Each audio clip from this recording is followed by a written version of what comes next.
It was many years ago now, but not so many years that the memory doesn't give me a chill. I was working late one night at the Lewis and Clark Inn, which my parents own, when a man came in. He had a hideous knife scar across his cheek, and he carried a large sailor's chest. I'm going to need a room for the night, and I'll have some rum when I get back down. The man slapped down $200 on the bar, which at that time was a lot of money. Yes, sir. Your room is right upstairs. When Bones came back down, he began to drink and eventually grew loud and started to swear. And the rabbit scallywag threw me down the galley like no more than a sack of... Sir, watch your tongue in this public establishment. Bones got up and kicked over a chair, and he and Dr. Liddy stared each other in the eye. I thought there was going to be a fight, but then Bones just sat down again. You ought to stop drinking that stuff before it kills you. One more rum, boy. Maybe you should listen to him, sir. You already don't look well. Boy, I want to ask you a favor. If you ever spot a one-legged man coming toward this place, you tell me right away. Bones seemed afraid, so I was curious. Of course, sir. Not more than an hour later, a man burst into the inn. He was pale and had a large black beard, and he walked with a terrible limp. As soon as Bones saw the man, he jumped up. What the heck are you doing here? I've come for what's owed me. I'm ready to kill for it. The man pulled a long, shimmering knife from his jacket, and Bone pulled out one of his own. The other customers in the bar scattered towards the walls, and I myself stuck behind the table. I don't have what you're looking for. Where is it? Leave me alone. I heard thumping, chairs breaking, tables knocking over, and people screaming as the men wrestled. Suddenly, the fight stopped. When I looked up again, Bones was on the ground, bleeding from his chest, and the other man was running up the stairs. I could hear the man breaking open doors, looking for Bones' room. Dr. Living, after seeing that Bones was dead and calling the police, rushed up the stairs after him. I followed and found him in Bones' room. The man was prying open the lock on Bones' chest. Give it up, mister. The police are on their way. I don't think I'll be talking to the police tonight. With that, the man ran to the window and climbed down the fire escape, vanishing into the rainy night. Well, he was obviously looking after something valuable. It's nothing but some old clothes, a compass, and 2 pistols. I wonder what he could have wanted.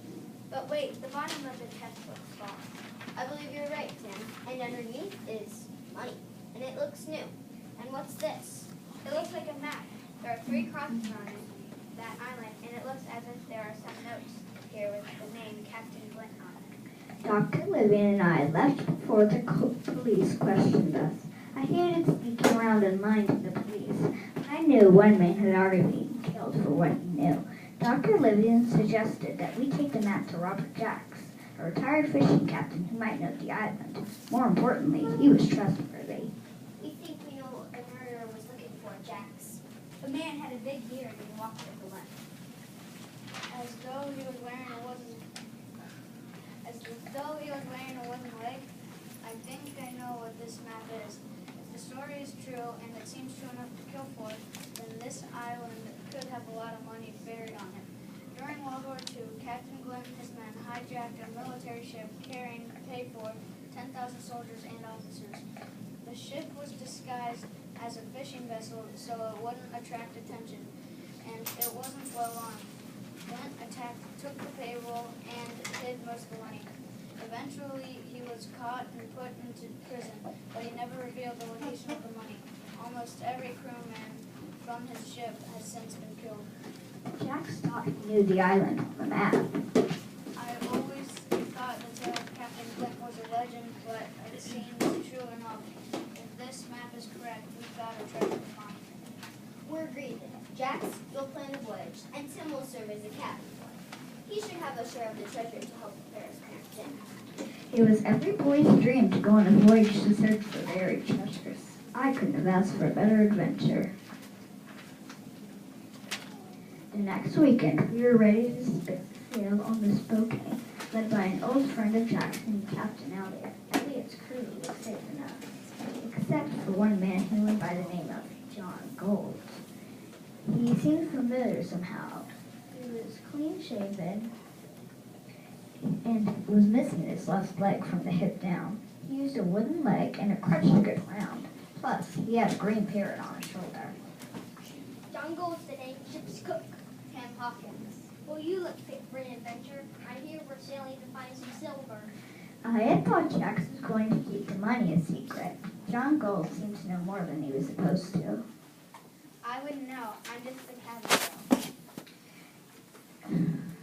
I suppose it was silly of me, but I figured that Jax wouldn't hire some vicious killer as the ship's cook. I decided to trust John Gold. Captain Elliot, though, didn't seem to. I don't like this crew. Not any one of them. Sailing to some strange island, following a handwritten map and looking for government money seems foolish to me. The crew has carried too many weapons on board. I agree. The crew seems untrustworthy, which makes me worry I trusted Jax too easily. I've got a few men on the docks I trust to help the crew of the ship. I'll carry them aboard. We set sail. Somehow the captain and Jax were able to find the island. Though there are so many islands in Puget Sound, I didn't know how they did it. It was evening by the time we dropped anchor off the shore. On the large forested island, we would have to spend the night on the ship and start the search the next day. There weren't many places to sleep, so I found myself an old apple barrel on deck and settled down in it. But I overheard John Gold talking to some of his. I myself served under Captain Quick, and I saw just where he buried the money. I'm a man of opportunity, and I think we'll be able to get that money for ourselves. We'll wait until Jackson and Dr. Libby find the money and load it on the ship. Once we set sail again, we'll mutiny and commandeer the ship. Anyone who tries to stop us will be killed. The other men enthusiastically agreed, and they all went to drink on it to seal the deal. Immediately, I jumped from the barrel and ran to find Dr. Living. Dr. Living, Captain Elliot, I just overheard John Gold saying he was going to mutiny and take the treasure. He said he used to work for the Captain Glenn. I had a suspicion about that John Gold. We've got two options. We give up now and go back. No, I suspect John will mutiny anyway and finish with the roundup to find the money. Or we can continue on our mission, get our money, and launch in on our captain if he does mutiny. I say we go for the treasure. If John Gold knows where it is anyway, there's no use in trying that. But Dr. Living, Jax, our lives and lives of every honest man aboard could be in danger. Like the doctor said, boy, John Gold already knows where the treasure is, so we might as well find it before he does. It seemed as though everyone on the ship was caught up in this treasure hunt. The next morning, dawn was raining and cold as usual. We rowed 3 landing boats to the island, and as soon as we got to shore, I slipped away from Captain Elliot and Dr. Living. I didn't want to be around cold and any other men any longer. The foliage was thick and the ground was rough, but once I was in the forest, I felt safe again. I even started to feel a bit excited about the treasure and the adventure to come, but then I heard something in the forest. Hello, is anybody out there? John Gold? Captain Elliot? Whatever it was, it seemed to be coming closer and closer. I pulled my knife from my belt, hoping to defend myself, when suddenly a filthy man threw himself at my feet. Please, sir, please take me off this terrible island. I've been here for years and years. What? Where'd you come from? My name is Ron Gunn. Now the crew ran on Captain Gabe's ship. As we hijacked a military ship and took its money, I wanted to bring some home for my family. But some of the greedy crewmen didn't want to give up any, so they left me here when they failed me. You were on Glenn's ship? So you know John Gold? He's a crew member on our ship. We found the treasure map and we came to get the money. John Gold, that's a scoundrel who abandoned me here on the island. That greedy killer won't stop at anything to get the money. The rest of your crew's in terrible danger. But I know exactly where the money is. I believe I know how to get the money off the island. If any of the rest of your crew is honest. Ron Gunn's plan didn't seem very intelligent, but I had no choice but to trust him. First, we went to the hiding place and dug up the money. There were 20 chests full of treasure, $1 million at least. Then we hid the money in a cave. Then fill in the hole, and then waited for the other men to come find the original hiding place. When we see them, we'll throw some rocks at them. I'm John Golden time. Go ahead. Soon enough, the other sailors came along. The captain, Dr. Living, Jax, and John Gold were all there, along with some of the crewmen I had heard planning the mutiny with John Gold. To my surprise, our plan worked. The men scattered, including John Gold, and ran towards Jack, and I ran towards Jack. If we run after John Gold, we'll be able to keep the treasure. Dr. Living kept me from running after Gold right then. Our group all had pistols, and they quickly tied up a group of John Gold sailors, but we didn't get all of them. I'd like to get revenge on that John Gold any way I can. I think we should send the boy after him. I don't think Gold saw him in all the commotion. The boy can act as if you're lost. That way we'll distract Gold. Then we can move him in some view. I wasn't sure about this plan. I hated lying, and John Gold was a perceptive man. Surely he would be able to see clearly. It took me nearly an hour to find him, but I finally spotted Gold and his men in a clearing, and I came out of the woods acting tired. Boy, am I glad I found you. I've been lost all morning, and I thought you might leave the island without me. So, how's the search for the treasure going? You lost it? I think you know more than you're saying, boy. Honestly, I don't know anything. I've been lost in the forest all morning. At that moment, Gunn, Jax, Dr. Living, Captain Elliot, and Elliot's men surrounded Gold and the others. They grabbed most of the men. Gold suddenly as I got to my feet, grabbed me by the hair. Somewhere I heard a gunfire. When the shooting stopped, it was clear that some of the men were down, including Ron Gunn. Now let's talk about the money. I'll give you young Tim here for a portion of it. Say 100%. No deal, Gold. Let the boy go. Do what he says. I don't want to die.